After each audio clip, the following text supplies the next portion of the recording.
Jim Ross Town Hall up next. I'll be honest with you.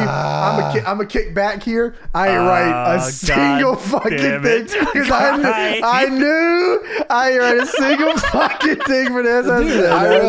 I wrote JR interview and the Johnny take it away. Yeah. As I was watching this, I'm looking at the screen and I'm looking at my notes and I said, shit. Yeah. JR, they showed JR walking through the hallway and I don't know why I laughed out loud.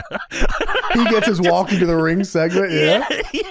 Just laughed out loud. So JR comes to the ring here to interview old Stone Cold Steve Austin. And JR says, oh, it's always great to be around WWF fans wherever we are. But by God, I got to tell you, it's great to be back home. And it's a Oh, shit. JR said, now I have the opportunity to talk to the new WWF champion, Stone Cold Steve Austin.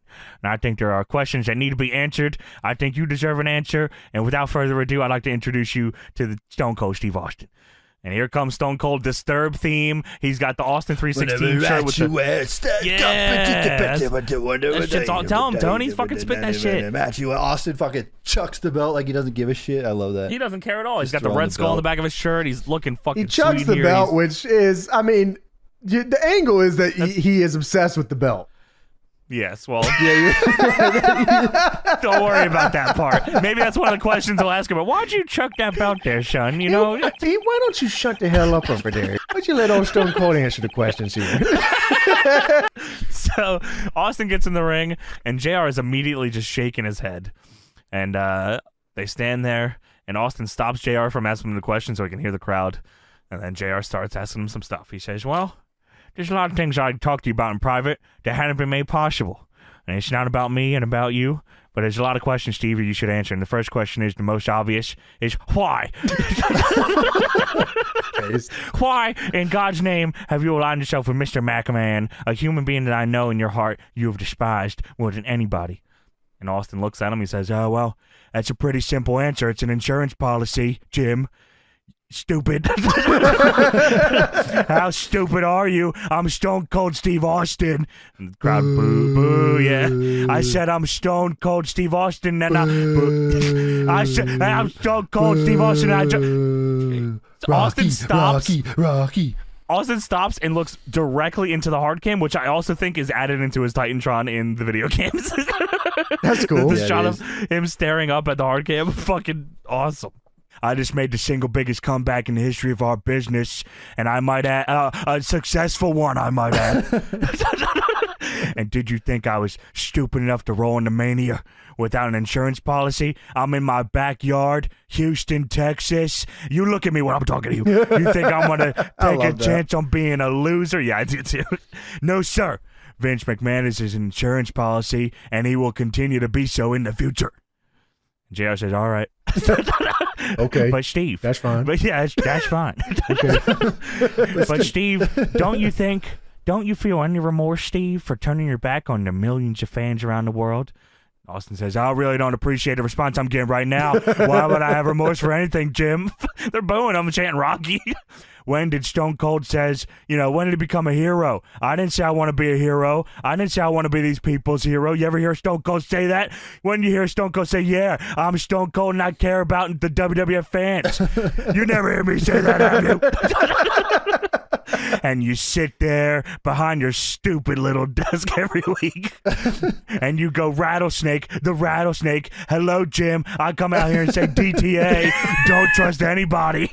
The rattlesnake. Yeah, you stupid in your stupid little desk. I love that. Everything is little and stupid. Yeah, you can call that a stupid little rat. I don't feel bad for anybody in this godforsaken town or in America or the world. Yeah, all right. That's what JR says. Well, yes, sir. Well, all right. You don't care about the fans. You don't care about the fans anyway. I guess that's your prerogative. Okay, Steve. And also said, you sassing me? No, I'm not sassing you. Don't you dare sass me. Well, next question.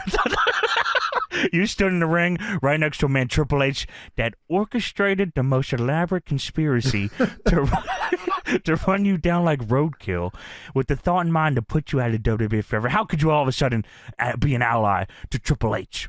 And all it says, are you going to You're going to talk about Triple H behind his back like that when he can't defend himself? So I thought Triple H was coming out for sure. I thought so too.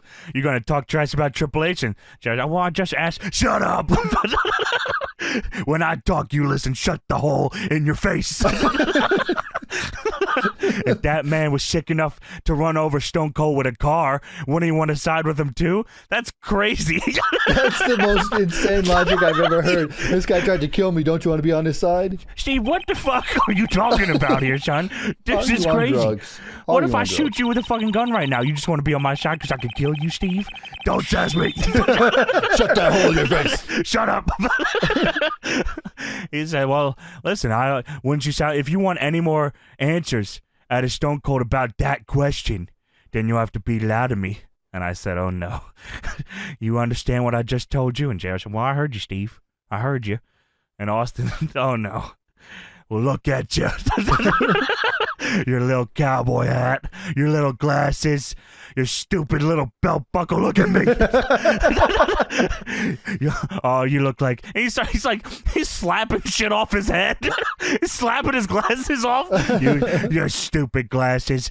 You look like you just lost your best friend. JR's sad here. And JR says, well, maybe I have. I can remember when you came out of surgery, Steve, and there was only one person in WWF that was there, and that was me. Well, that's kind of fucked up. Why is he mad at everyone else then? Yeah, I don't know. Where was Vince? And on Super Bowl Sunday, 3 weeks after your spinal surgery, there was one person to talk to you on national TV, Steve, and that was me. And I would call you, and I'd tell you, don't give up, Steve. Don't give up, Stone Cold. You'll be back, and you'll be the champ. And that was me, Steve. And the only person in the WWF you invited was you and Debbie. And I looked at Debbie. I said, what the fuck? Invited to your wedding was me and my wife. So, yeah, Steve, I do feel like I'm losing my best friend, and it don't feel good. And Austin stops, and he looks at me and says, well, let me see if I can sort through all that sentimental crap and get to the bottom line. You're telling me Stone Cold turns up the voltage and you can't be my friend no more? That was a crazy line. That you turn up the awesome. voltage? Oh, shit. You don't want to be my friend no more. I was nuts. like, oh, my God, he's gaslighting him. Well, I never said that. And Austin slaps his hat off his head. It sounds like you don't want to be Stone Cold's friend. He just rips his glasses off his face. He says, does that make you mad, Jim? You want to punch me, hillbilly boy, in your hometown? Well, no, Call him Steve. hillbilly boy, Steve Austin. He's the most redneck of all time. Come on, man. Take your best swing at Stone Cold. This was a mistake. This interview was a mistake. Interview over. I'm sorry. And he turns around to leave, and old Stone Cold gloms JR from behind and starts stomping his ass out. He is putting the fucking boots to him big style. He is not he's not holding back at all.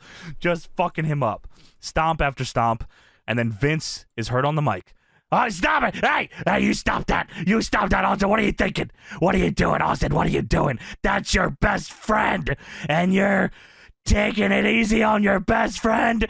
Come on, Steve, open him up. Open him up. Him saying "open him up" is like the craziest shit ever. I don't know why I didn't expect to say "open him up." Open him up. Open him up. Yeah, it's fucking this is crazy. We turn back. Austin's beating the shit out of him more. JR is gushing blood all over the fucking canvas. Holy fuck. I'll never forget. Open him up with the arms. Open him up. With the arms. Like he's fucking summoning Satan. Austin fucking whoops his ass. He walks away for a minute, walks back, and drops an elbow on him. Yeah. The Stone Cold elbow. Ref's trying to make the save. Austin is taking off his belt. He wraps his belt around JR's neck and chokes him with it, stomps him out some more, drags him out of the corner, stomps on his balls. All right, the stomping on his balls up forever, doesn't he? What the fuck was that for? The stomping on his He balls holds was his out of legs up for a pocket. minute. What did you say, Tony? I think he holds up his legs for a minute. And Yeah, then he fucking opens his shit up. open him up.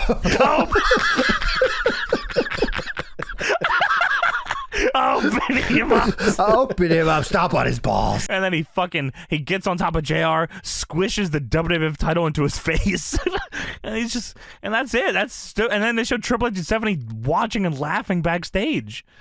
What the fuck? We had no stunner here either. Wow. No, it was Probably for the Bandit best. Mob. Yeah. They didn't want to get that pop, from the stunner either. So. Yeah, no.